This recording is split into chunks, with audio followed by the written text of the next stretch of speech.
to a very special Christmas Eve edition of the Zoho CRM Show. I hope you're all in great spirits, surrounded by good vibes, warm coffee, and maybe a few early gifts under the tree. From all of us here, I wish you all a Merry Christmas. And to make the festive episode even more exciting, we have with us Akhil Duggal. Akhil currently heads digital transformation at Crompton Greaves Consumer Electricals, where he is helping the brand reimagine how technology and customer experience come together.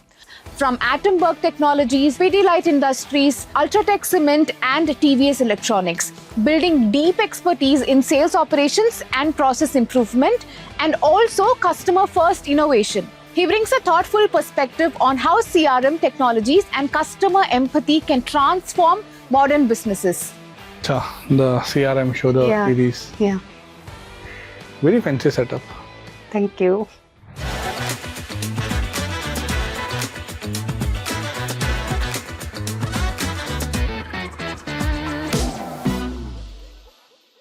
Akhil, welcome to the show. It's wonderful to have you here. This is actually our Christmas special episode. So this episode will be live around the Christmas time. And for that festive episode, I'm so glad that you could join us for the CRM show. Thank you so much, Harshini. Thank you. Appreciate and looking forward to the discussion. Right. And I'm actually very curious to talk to you about your career journey, because when I was going through your profile, I saw that you actually started as a sales executive in TVS Electronics, and from there to right now heading digital transformation for sales, customer experience, marketing altogether for Crompton. That's a huge career leap, also a complete shift in the designation as well. So what was it like starting out your career as a sales executive? How was your early days like versus how it could probably be today for a sales executive? That's my first question. And second is, did you always know, because I normally believe in the early days of career is when the DNA starts forming on how do you want to take your career graph ahead. So did you always have that part figured out? How was it like starting out as a sales executive to head of digital transformation? Since I did my MBA in international business, I was very keen on going into and making a career in supply chain or export import, but that didn't materialize. And I waited for some of the companies to come. Eventually, towards the fag end, TVS Electronics came and I said, okay, let me give it a shot, and I got selected. Now, since I didn't had any other opportunity, I said, okay, let me give it a shot at sales. I still remember it was in the month of May 2011. I was at home and then I got a call from HR from TVS saying ki you will be posted in Mumbai. I was like, okay, that's the last place I want to go. Although my sister was working in Mumbai, I said I don't want to go because it's heavily crowded and all. I said, any other possibility? He said, no, go to Mumbai and then we'll see. So by May end, I landed in Mumbai and started my stint. I was given the entire Mumbai region for B2B. So my job was to coordinate with the folks at banks, NBFC, insurance, and then pitch our products, right? And then see if I can crack new accounts. So a lot of traveling. This is something that I did for 6 months, and I could understood by 6 months that this is not my cup of tea. Okay. This is not I could see building my career into. So I made a switch to UltraTech. So this opportunity came. Mm-hmm. I started as a executive or a officer level in UltraTech in the process excellence department. So the department was being set up, so setting up the ways of working for the sales team and all. At that time, I think UltraTech had about 1,200 people across sales. So I joined, my boss was heading the entire department and I said, okay, I'll come. Since the entire application was built from scratch, the entire sales setup, automation was being set up, I was given in charge of 1 or 2 particular modules. So I had to travel to the market, go understand the ways of working, meet with the dealers and retailers and understand how best we can automate to make the life of the people on field simpler. Right. So I worked on a couple of modules and then I got involved into testing and rolling out of the entire product. Mid 2012, we were given a very stretched target by then CMO to roll out the entire application to 1,200 people across all 26, 27 states in 2 months, right? And we were a team of 5, 6 folks, including my boss. So we divided half the country into two parts. One half, me and my colleague was taking over. Other half, my boss and another colleague was taking.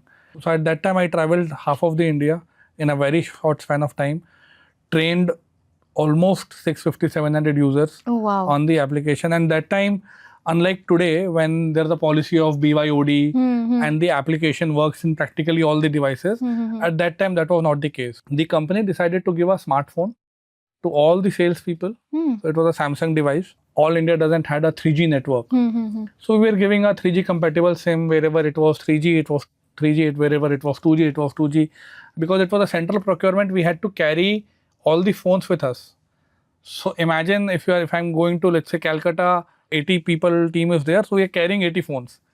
And at one point of time in airport also we got caught saying that you are doing a smuggling of phones and all. We had to explain the CRPF folk that it was not a smuggling. We had to show the company letterhead that this is for company purpose. Oh. It took us good 1 hour to convince them, but they allowed eventually. So that is that kind of time it was when you had to carry, and one day before you have to reach, set up all the devices, install the application, next to do the training, and then either come back or go from there to the next place. So that was a good time we spent there implementing the entire sales automation, setting up the ways of working. We did another interesting project on capturing the lat long of all the retailers. So the idea was that we should know across a map how many retailers do we have at all India, how many such retailers the sales team are visiting, right? So at that time we had given a target that at least every sales rep should have about 100 to 120, 150 outlets. So we had to ensure that they map all the outlets correctly so that they're able to form a beat and then they are able to adhere a beat, right? So at that time the technology was not so good. So we onboarded some of the vendor partners and we ensured that the lat long accuracy is as close as to 100 meters and all. I'm moving to my next question, where I actually saw this very interesting when I was, reading about you, which is the data route call plan that you've actually had, and where you've been able to have it for 200 plus sales members and also implement it with a massive market coverage and very short span of time as well, less than 3 quarters or so. So talk to me about how this was strategized, because this seems to be fancy on papers, but on execution level, I'm very, very sure this would have been a nightmare, chaos, etc., etc. Given you're working on a deadline as well. So talk to me about that. So this was in my next stint, right? That's where my another critical learning phase was there, where the entire organization was working or trying to build the ways of working of a FMCG company. Right, and the challenges were very different because on one side we had all the possible systems that were necessary. On other side, the adoption was very poor. Right, as a result, the real-time visibility to the sales head and to the CEO was not as expected. Right, and my job in that stint of sales operation was to ensure that all the 200 folks do a proper route or a beat planning in a manner wherein their probability of getting orders increases. Some 8-9 years back, when we didn't had the AI or the analytics that we have today, right? So at that time we used to crunch numbers on Excel, understand what is how the route is being prepared. Is that the most efficient route? Is the route having all the category of outlets which are necessary for the day and for the week and for the month, right? Which will increase the probability of getting a secondary order for the team, right? So this is something that we did on Excel manually, and we created the route in consultation with the sales head and the CEO. For all the 200 folks, this was done manually and then got uploaded in the system. And that's when their adherence started by the team, by the regional team, by the branch team, and that started giving us result, right? So we were focusing of having a productivity of 20 to 30% per day. That means if 10 visits a sales rep is doing, at least 2 to 3 places he should get some order, right? So that is something that one part of challenge we could solve. Another part of the challenge was there were major initiatives being driven in the function, right? And everyone was trying to drive their major initiative. What is their responsibility, right? From sales to product team to category team, marketing, right? And that's where we decided that all of these important major initiative should be a part of the incentive program of the sales rep, so that he knows where to focus, he knows what to focus, he knows what are my KPIs or deliverables for the month and for the quarter, and basis of that my incentive will come, right? So this is something that with the help of technology and automation we could automate for them, bring in almost near real-time visibility, because it was day -1 visibility for the data and for the parameters, and that actually helped the team at large to understand and to know where to focus, how they are performing at any time of the quarter, and where they have to stretch to ensure that they complete the quarter on a happy note and their incentives are made. So we also did a bit of gamification in that tool, which will tell them on a speedometer if I am eligible, what is my eligibility, and the speedometer used to tell them where they are standing at any point of the month or in the quarter, and how much they have to put in effort wise to cross the threshold and to become the top performing in their region, branch.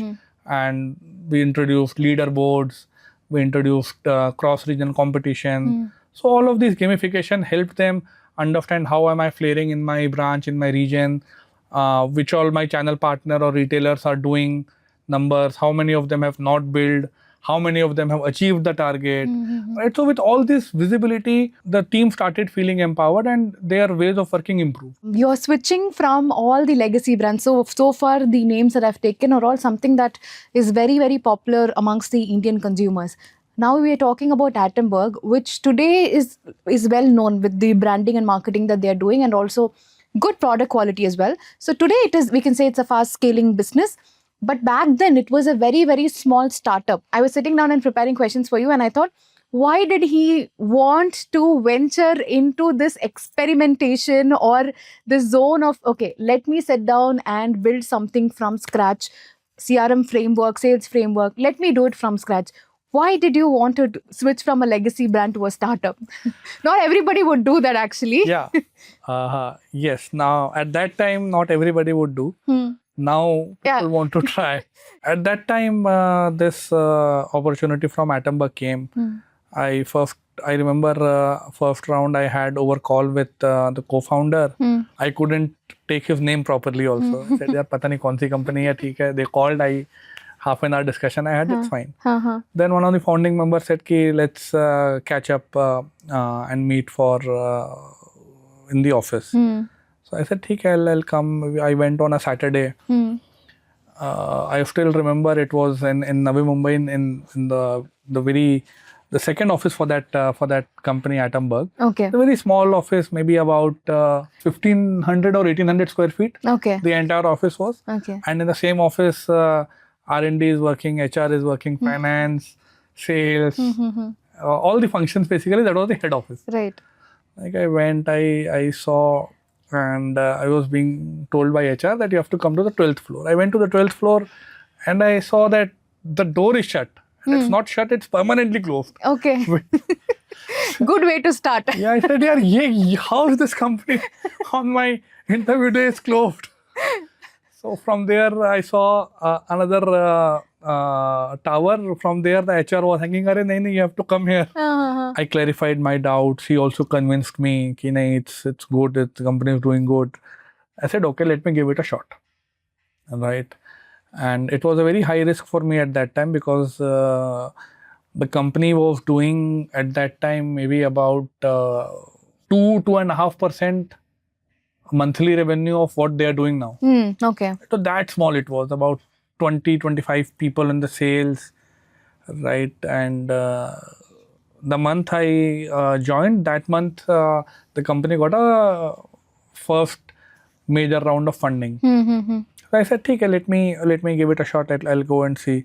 So I joined there as head of sales excellence, and I was the only person in the team. I'm So- the, I'm the head. I'm the sales rep. I'm everything. Okay. So the task given or the mandate was to set up the entire sales operation, sales ways of working, Right. setting up the entire sales operations from scratch, Okay. as well as the influencer program. I said, okay, fine, let's start. And then slowly I started working. I was given a lot of freedom because in startup you generally get, Yeah. Yeah. right? So in good startups, it's like if you are performing, you will get the freedom. If you are not performing, you are out. Right. So luckily I could, by the virtue of my experience and all, I could perform. I was given a good free hand also to work, and things started clicking one after another. At that time, I still remember I used to go to market visits, right, to understand how the retailer is selling the product, how the customers are asking about the product, how the market feedback. Mumbai was one of the relatively good market at that time for us. So I used to do a lot of market visit in Mumbai. And I still remember coming from the two legacy brand where when you go to a market, they will give you bouquet, they will give you tea, and they will ask you to sit, and then how are you, sir? All good, this, that. To suddenly to a point where you are asked to stand outside of the counter, right? Wait for half an hour, let me entertain the customer, and then I will entertain you. So we used to stand outside the counter, observe what he was doing, how he was doing, and then after half an hour, 1 hour, the retailer will call you in. Okay, what happened? What do you want to know? So from there, we started understanding what he's selling, why he's selling, what consumers are asking about the product, what kind of product consumers are buying. Right. So that was, in a way, built as a part of the culture of the organization, and lot many teams and folks who did that got a very good sense of the market and how the consumers are doing. That also gave us a lot of insight as what not to do. Okay. Right, what other legacy brands are doing and what different can be done. And since it was a small team, the stakes were not so high to experiment. So we used to do a lot of experimentation. If it is clicking, scale fast.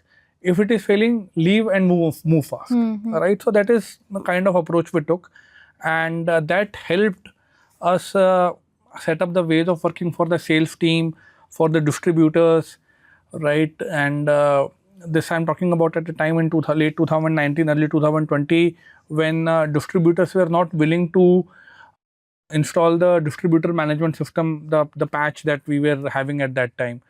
There were a lot of questions that you will steal my data, you will see the other company's data, what I am billing and all. So at that time we used to give them in writing, right, signed by the founder, saying that we will only take the data what you will bill for the company, and we doesn't have the visibility of the data, anything that you are doing. So this is something that gave them the confidence, and that's how we started building the secondary visibility, secondary ways of working for the entire team, right? Which became a ways of working for the entire sales function, right? And started giving us a lot of high quality data, which was beneficial for expansion into other markets, other geographies. And that's when we understand and realize that influencer program can also be stitched in.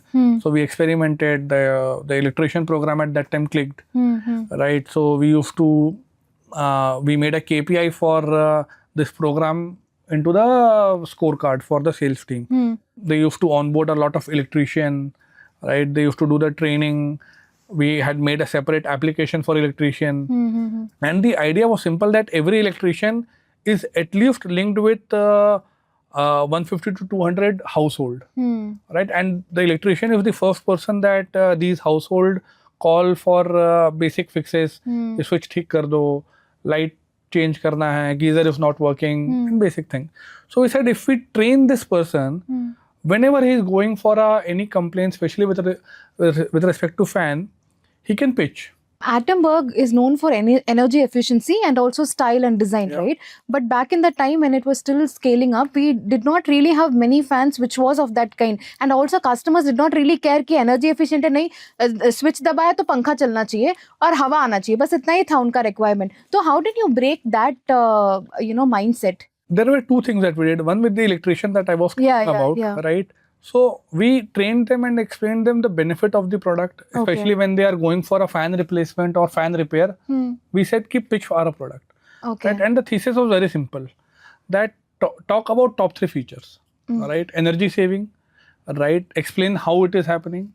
And that is something which was actually hard earned money being saved. That is the most biggest selling proposition that Atomberg fans had at that point of time, right? That it's a BLDC fan, it works in a different manner, it saves 1/3 of the energy.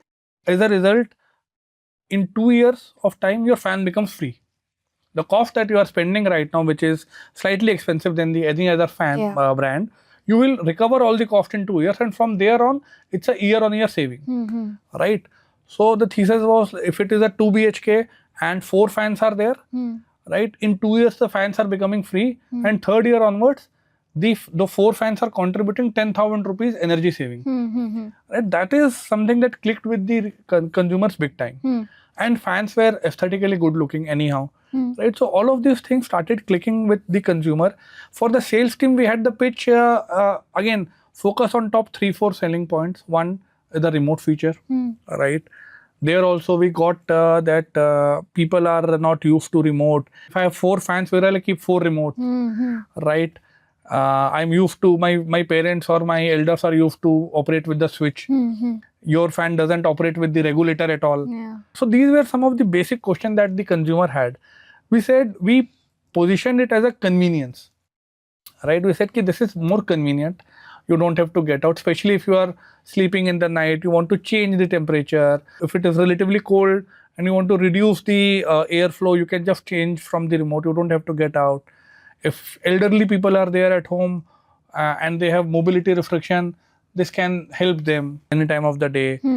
You can save energy. All of these things started clicking with the consumer, and that's and since the entire sales team was focusing on the secondary ways of working, it was very clear that if we focus and we start selling from the counter of the retailer, and if his products are being moved, he will ask from his distributor for the secondary, and distributor will ask from the company. So it was never a push sale kind of a thing. It was always work with the retailer, focus on his movement of the product, so that he keeps on ordering and the entire chain keeps on moving. We institutionalized that every sales folk and teams from HO, once in a week, half day, they have to spend half day or 1 day at the retail counter. Okay. Selling as a shop boy. Okay. Meet customer, entertain customer, understand their buying journey, and then pitch the product.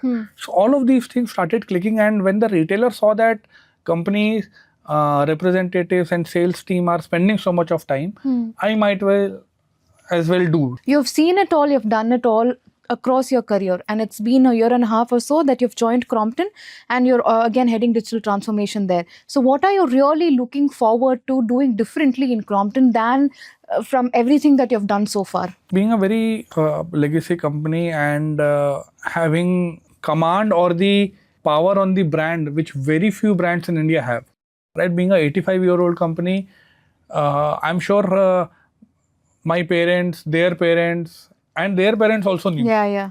Right? Ki what Crompton does, what is the product that they make, right? So that you don't have to tell anyone. Yeah. Right? The brand is ingrained across the length and breadth of India, right? And the availability is also.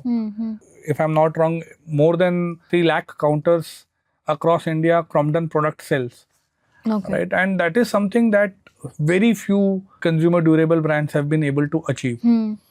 The idea is that we leverage digital transformation or digital tools across the touch points of sales, service, marketing and finance and so on and so forth, and ensure that the overall transparency increase with the consumer, right? For sales, the consumer side becomes the channel partner. Yeah. The transparency with them increases. Their belief and their pain points are addressed with digital and technological intervention. Service, the CRM should be so robust and so clear that the trust of the consumer increases on the brand. The consumer should be able to track right from complaint registration to closure at any stage where what happened to my complaint, where it is, right? They should feel empowered to reach out and register their complaint irrespective of the time of the day. Yeah. Right? Earlier, we had only a 9 to 6 operation of call center. Yeah. Right? And website. Now, any consumer, if they don't want to go and register via call center, they can come to the website any time of the day. They can initiate a simple hi on a WhatsApp, and then the entire journey is built seamlessly there to register a complaint. Yeah. Yeah. Right? Consumers are getting real-time update on the tickets that they have. Right. They are feeling empowered because after a ticket is closed, we are asking about their experience. How was their experience? What is that they want to improve us? Right. So all of these things, consumers at scale when they experience, their trust on the brand further increases. Right. The bottom line is that we are leveraging technology across the functions, across the teams, and enabling them do their work better and having a much more meaningful conversation and a relationship with their consumers, be it channel partner, be it retailers, be it influencers like electrician, or be it end consumers who are the end users of the product. So that's what we're trying to do. Wonderful. So with that, we come to the end of the main segment. I have two other segments for you. First one is a rapid fire segment for which I have a few questions for you. You can give me rapid, quirky, candid answers for that as well. Okay, you're ready? I'll give it a shot. Yeah. I'm sure you would have done multiple panel discussion, conference meetups, etc. But this is going to be your first debut for rapid fire. I'm super excited to see what you have to say. Okay. The most underrated sales tool in consumer electricals? I'll give a twofold answer. One is the sales automation platform, right? But the visibility of relevant data coming out of it and marrying it with secondary and primary data and giving that visibility to the sales rep. Okay. Right? That is something which is very much underrated, and the brands which have been able to do that are giving a far sharper insight to the sales team to do their job better. Okay. Field visits or Zoom calls, where do you learn more about customers? And it's a no-brainer. The field visit, the kind of insight that you get while you are on market, while you are meeting with retailer, while you are meeting with consumer, it's unparalleled. Right. There is no way that you can get it by sitting online or looking at some podcast or even meeting the industry experts. Right. Okay. The kind of the insight that a consumer will give you as to why they are in the buying journey, why they want a particular brand or what they are looking, right? Or why a retailer is pushing a particular brand. Those kind of insight you can get in the market only. Okay. What's harder, convincing a dealer or convincing your IT team to tweak the CRM? Since I represent IT team, I will not say it is difficult for my counterparts to convince me. Okay. So you're accepting it yourself. Okay. Next question is, if you had to describe your sales style in one word, what would it be? Be in the market and keep your eyes and ear open. Okay. Okay. Got it. Okay. With that, we end the rapid fire segment. Next up, I have you over segment. So for this segment, I have 3 placards. This is the, in case if you have done it, you can say yes. In case if you haven't done it, you can say no. And in case if you don't want to answer, you can show us the smiley. Okay. We will get the clue and I'll not probe you more. That doesn't mean that you put 3 questions and I'm saying 3 thumbs up. No, we don't do editing gimmicks. First question is, have you ever had a distributor tell you they know their market better than your CRM can do? Yes? Okay. There are a lot of tug of wars that happen with the Day in and day out. Okay, next question is, have you ever walked into an electronic store just to observe customer behavior and you yourself ended up buying something? Yes? Okay. Next one is, have you ever lost sleep over a product launch, delay that threw off your entire sales plan? Not exactly. No. Okay. So it's all strategized and it all goes on time most of the times. Yeah. Okay. Next question is, have you ever had a dealer or distributor call you family after a tough quarter together? Never? Never. We are talking about how it's all relationship driven and they failed to call you guys. That's not happened with me personally. So, Okay. Last question. Have you ever used your own brand's fan or appliance at home just to test the customer journey? Yes? Okay. Yes, with that, we have come to the end of the entire episode. It was so candid and nice to have you join us, and also all your answers were, I think, enjoyable for our audience as well. So thank you so much for being a part of the show. thank you, Harshini. Appreciate and I really enjoyed the overall flow and the conversation that we had. Appreciate. Thank you so much. Thank you, Akhil. Thank you.